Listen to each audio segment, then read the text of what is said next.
Hello everyone and welcome back to another episode of Notorious, the solo RPG bounty hunting game. On today's episode we are going to continue Ajax Ironjaw's escapades and bounty hunt on the planet Utov. So, let's pick up where we left off with exploration number 3. Let's see what we end up getting here. As a reminder, we have 1 favor, 3 notoriety, and 4 motivation from last week's game. So, let's see where we end up going here. Well, we've rolled a 5 out of 6, and we end up checking to see if our notoriety is 3 or higher, which it is. So we encounter our first lead real quick, surprisingly enough. So now we need to figure out who our first lead is. Alright, so the first thing we need to do while getting our first lead is rolling on the species to see what kind of lead they are. We have a Murian. So our first lead is a Murian, a rat-like species here. So let's go ahead and get the name. Alright, and our Murian lead's name is Flicker Scuttlefur. Now to get their personality type. And they're skittish, nervous, or tense. Alright, now that we have our personalities here, we are going to go ahead and pick out the set and setting for where we encounter Flicker here. Okay, and for the site where we find Flicker is going to be... And then for the setting, we also find them here while this is happening. So, we discover them holed up in a hidden cave network deep within a treacherous mountain range. But a starfighter battle breaks out in the sky above, bombarding the area with debris and stray laser fire. But we'll see what happens in a moment here as we go to figure out who our Murian lead here actually is. And now to roll about our Murian here, Flicker, to see what kind of lead they are. They're a renowned scholar or researcher studying your target's field of expertise. We roll for their faction, so 1 to 3 it's controlling, 4 to 6 it's challenging, so let's see what we get here. And that's going to be number 3, so it's the controlling faction. They are part of the new uprising. And resolve all. What groundbreaking discovery have they made that could change the course of the faction's scientific advancements? So before we move on with this, let's go ahead and figure out what's going on here. Deep within the labyrinthian caves of the mountain range, Ajax stumbled upon a scene of frantic activity above. Starfighters danced across the sky, streaking fiery trails against the backdrop of the frozen expanse. Seeking shelter in the safety of the cave, he unexpectedly encounters Flicker Scuttlefur, a skittish Murian known across the galaxy as a distinguished scholar and researcher. Flicker's focus was none other than Skitter Skyslicer's realm of expertise, a deep and intricate web of knowledge tied to the biology and behavior of the planet's indigenous creatures. As Ajax engaged Flicker in conversation, the Murian's eyes lit up with excitement. He revealed a groundbreaking discovery that could have profound implications for the new uprising's scientific endeavors. Flicker had deciphered a complex symbiotic relationship between the local fauna and the climate shift on Utov. Through his research, Flicker had unlocked a way to harness and manipulate this relationship, potentially offering the new uprising a strategic advantage in their fight against the oppressive environment and their rivals. Now we get to speak with them to exchange knowledge and learn valuable insights. So let's go ahead and roll on those tables.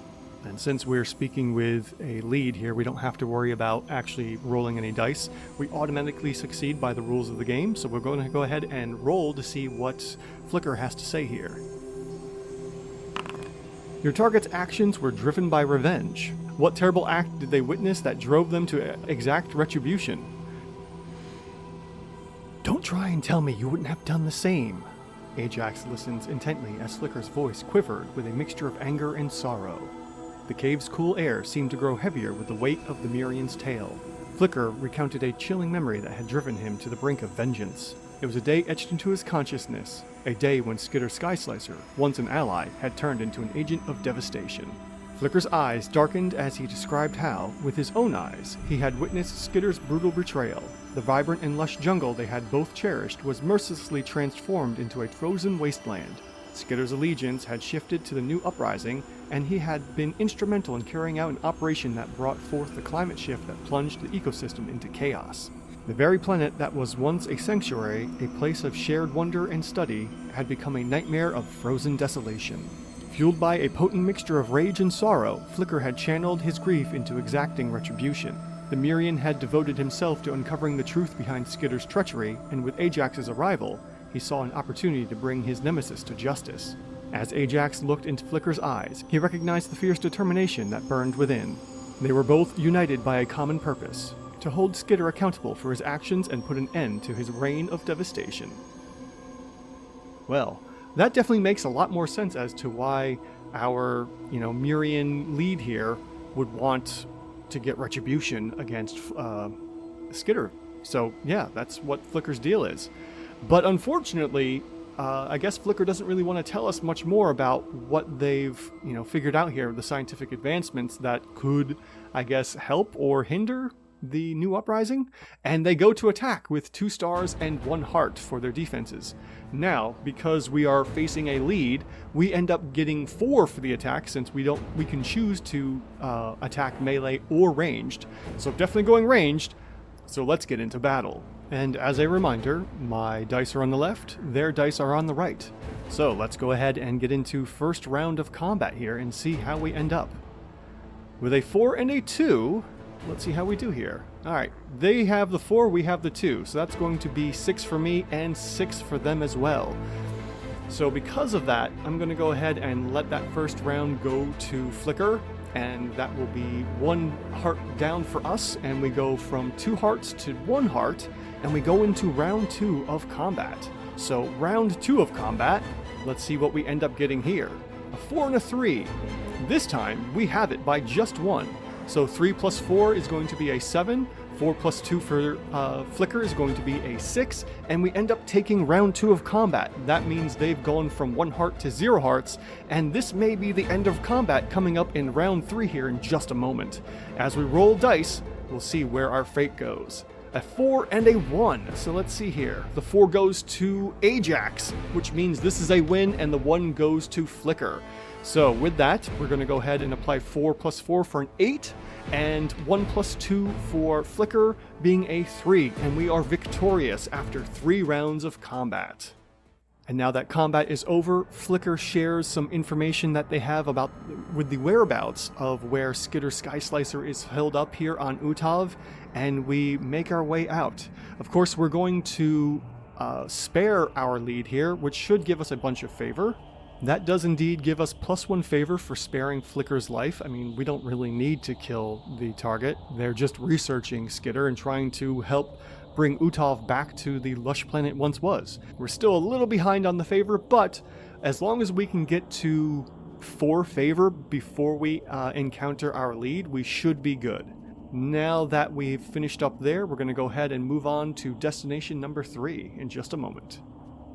Alright, now that we've left Flicker in their caves to do their research, we move on to the next destination, which is going to be number 3. We arrive at a bustling market or traveling scrap crawler run by the locals. That's going to be Cyan Ridge Fish Market. We get to then roll once on the destination events table, or speak with a local, then rest or barter for supplies to gain 1 motivation. So let's go ahead and speak with the local, because I always want the motivation. The motivation is so much better and extremely helpful for the end game. So we're going to do that. Alright, so the local here is going to be one of these 3. A Kamano, which is an amphibious species. Okay, and to speak with them, we get to roll the d6s. Because the favor is only at a 2, we're going to get +1 on this roll. They get nothing here, so this is a slight advantage for speaking with locals. But we'll see what happens here. With a 4 and a 1, we end up with the 4, so that means we have a 5, and the local has a 1. So apparently they are enamored by us. Maybe because I'm freezing my buns off here because I can't handle the extreme cold. This is why the Mirian wants to speak with us, to take pity on us maybe. We'll find out in just a moment here when we start talking with them. So let's see, we need to speak with the local and see what they have to say. Alright, so the local holds valuable information about a faction's secret weapon. What do they know, and why are they willing to share it with you? I've seen what they're hiding. The Kamano's voice quivered as they spoke, their eyes darting around as if they were being watched. If you help me escape this place, I'll tell you everything about their secret weapon that could turn the tide of this war. Ajax studied the Kamano closely, noting the mixture of fear and desperation in their eyes. The weight of their words settled heavily on his shoulders, and he knew that this was a pivotal moment. The Kimono's story unfolded with urgency. They had been an unwilling participant in the development of a highly classified weapon, a technology so powerful that it could reshape the balance of power in the galaxy. The burden of guilt and the fear of what their creation might unleash had driven them to the brink. They were desperate to escape the clutches of the new uprising that had coerced them into this dark path. And they saw Ajax as their only lifeline. Ajax's decision was clear. He saw an opportunity not just to bring down Skitter's Skyslicer, but also to uncover the truth behind the enigmatic weapon that had the potential to change the course of the war. With a firm nod, Ajax made a pact with the Kimono, his help in exchange for the information they held. As the deal was sealed, Ajax couldn't help but feel a surge of determination. The pieces of the puzzle were falling into place, and he was resolved to see this mission through to the end, no matter how treacherous this path might become. So between the events with Flicker and now this Kimono, it looks like the new uprising may have caused the damage to Utov here with this crazy weapon. Things are seemingly lining up here. Pretty fascinating so far. And then lastly, we rest and barter for supplies and gain 1 motivation. And now we're going to go ahead and move on to exploration number 4. And here we go. Oh, almost got our second lead, but our notoriety is not 4 or higher. We are currently at 3. So we are going to go ahead and... what are we doing here? We are rolling once on the explorations events table. And we are looking at table number 3. Let's see what we get for our exploration event. We hear a strange but familiar sound and find ourselves drawn away from our intended path to investigate the source. 1 to 2, something happens. 3 to 4, something else happens. So let's see what we end up getting. Number 4. A local is singing a haunting tune as they work. You may try to recruit them. What were they doing and why does the tune remind you of home? So, do we even want to recruit them? That's going to be the interesting thing here. There is a possibility of having some good assets here, but considering our Uncanny is so good with leads and targets, getting that +4 on ranged attacks or +3 for melee attacks, I'm really hesitant to recruit anyone, honestly. So I think for this instance, we're going to not bother recruiting them and just see what happens here. The local was weaving intricate patterns on a loom, creating a delicate tapestry that seemed to tell a story.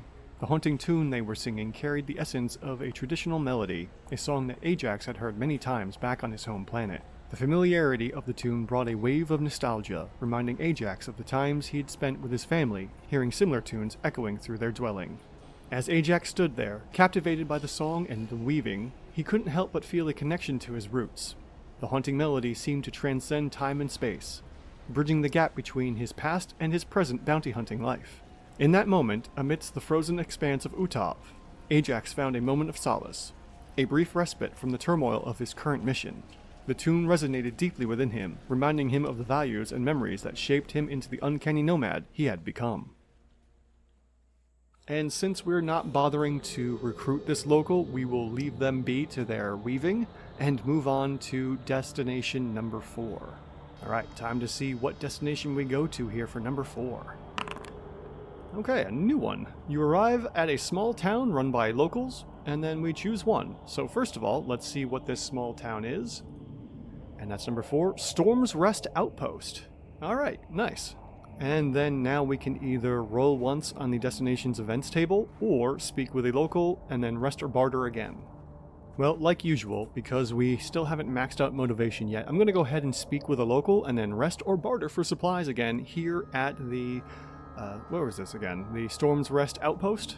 Okay, cool. Let's go ahead and see about speaking with a local. First of all, we're going to have to roll to see if we can even speak with them. So, again, we only get +1 because our favor is still on the low side, which isn't terrible. And then we'll go from there. So, let's see what we get here. With 1 and 1 each, this is a successful speak with locals. So we're going to go ahead and figure out what race or species here our local is. And our local is... oh, again, I used the wrong table. We got to use this table up here for our predominant species for locals and whatnot. And we have an Onciet again. And now we need to see what they have to say.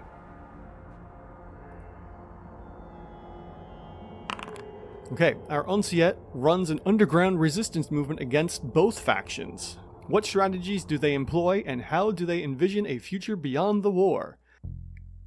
We are fighting against both sides. Our goal is to dismantle this system of endless conflict and build something better. The Unsiet local spoke with a determined conviction, their eyes reflecting the passion that fueled their underground resistance movement. Ajax listened intently as the local explained their strategies. A blend of covert operations, information gathering, and strategic strikes aimed at weakening the grip of both the new uprising and the old empire on Utov.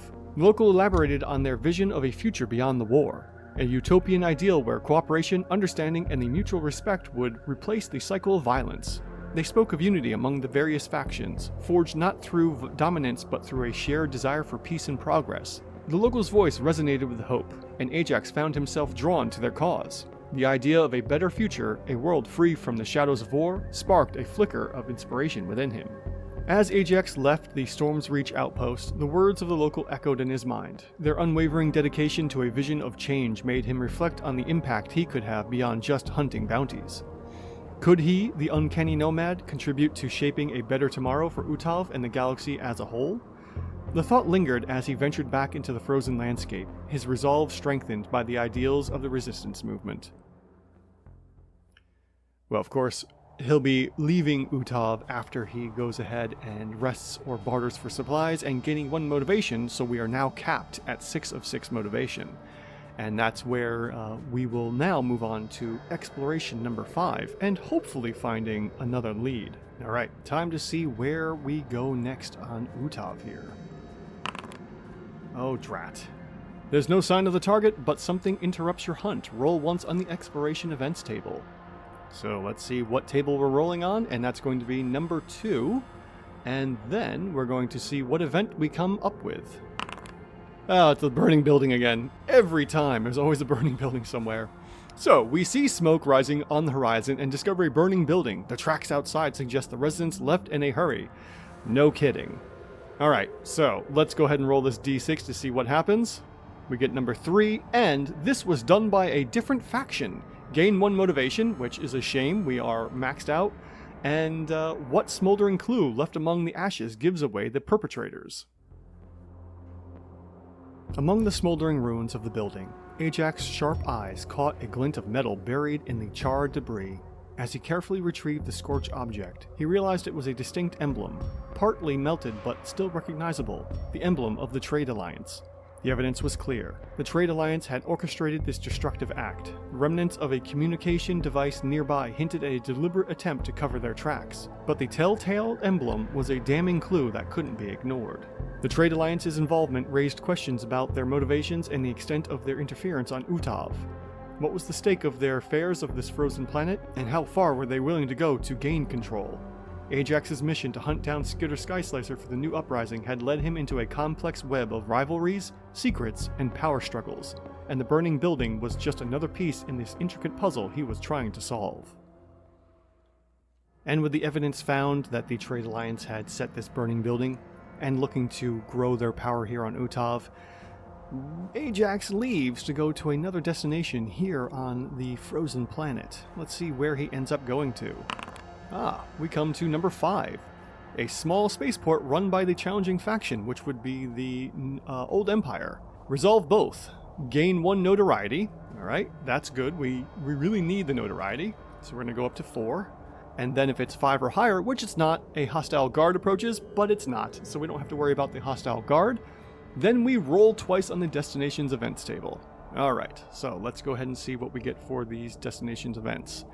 We'll be rolling on table number 3 and then table number 4. Okay, let's take a look at those. I forgot, the spaceport that we come to is Arclight Spaceport by the Old Empire. So let's go ahead and see about those events tables now.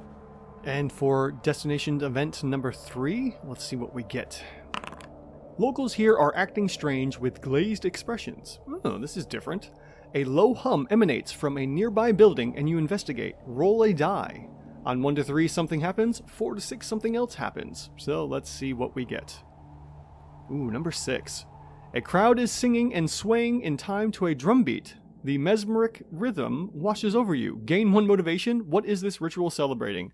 Darn it. Again, we are maxed out on motivation here. But unfortunately, we don't really get much out of this besides just swaying to the drum of the beat. Or swaying to the beat of the drum. There we go. Alright, let's see what this is all about. The crowd's entrancing chant in synchronized movements revealed a ritual celebrating the Equinox of Memories, a revered tradition in the Old Empire's culture. The Equinox of Memories marked a period of reflection and collective remembrance, honoring the ancestors and the Empire's rich history. As the rhythmic beat of the drums echoed through the air, Ajax couldn't help but feel drawn into the ritual's hypnotic power. The Equinox of Memories was a time for the locals of the Old Empire to come together and connect with their shared past. The swaying and chanting seemed to transcend individual consciousness, creating a profound sense of unity among the participants. Memories of great battles, heroic figures, and historical triumphs were invoked through the ritual, binding the Old Empire citizens to their heritage and identity. Amidst the captivating spectacle, Ajax stood as an outsider, glimpsing a world he hadn't known. The experience was a reminder of the diverse cultures and traditions that existed across the galaxy, even amidst the chaos of war. As he watched the Old Empire's locals engage in this profound celebration, Ajax couldn't help but reflect on the complex tapestry of life and history that shaped the universe he traversed. And now that the Equinox of Memories has finished, at least for Ajax, he moves on to event number 4 here at the spaceport. You stumble upon a hidden underground resistance movement fighting against the controlling faction. Okay. Choose one. Join forces to gain 1 notoriety, or report them to gain 1 favor. Well, we do have 4 of 6 notoriety. That's good. I do want to get more favor, though. The favor would be helpful to have 3, because then, when we encounter our next lead, and provided we win the encounter, spare them, we'll have 4 favor, and then when we get to finding our target, and we capture them, we should get 2 favor for bringing them in alive. We'll go ahead and we will report the resistance movement to the authorities. Let's see what motivates Ajax to betray the resistance movement. Ajax's decision to report the underground resistance movement to the authorities is motivated by a sense of pragmatism and self-preservation. While Ajax may have been sympathetic to the resistance's cause and understood their fight against the new uprising's oppression, he recognized the potential risks and consequences of openly aligning himself with such a movement. Ajax's priority was his own survival and success as a bounty hunter. He understood that drawing the attention of the new uprising, or worse, becoming embroiled in their conflict, could jeopardize his mission to capture Skitter Skyslicer and his reputation as a skilled nomad. By reporting the resistance, Ajax aimed to maintain a neutral position in the ongoing galactic struggle, safeguarding his ability to navigate various factions without being hindered by alliances or vendettas. This decision might not have been an easy one for Ajax, as he balanced his own goals with the ethical considerations of betraying those who were fighting against oppression. However, in the unpredictable landscape of war and power struggles, Ajax chose the path that he believed would provide the best chances of achieving his objectives and surviving to take on future bounties. And with that new uprising movement quelled, it's now time for Ajax to take a good extended break. Until next time, bounty hunters, signing out.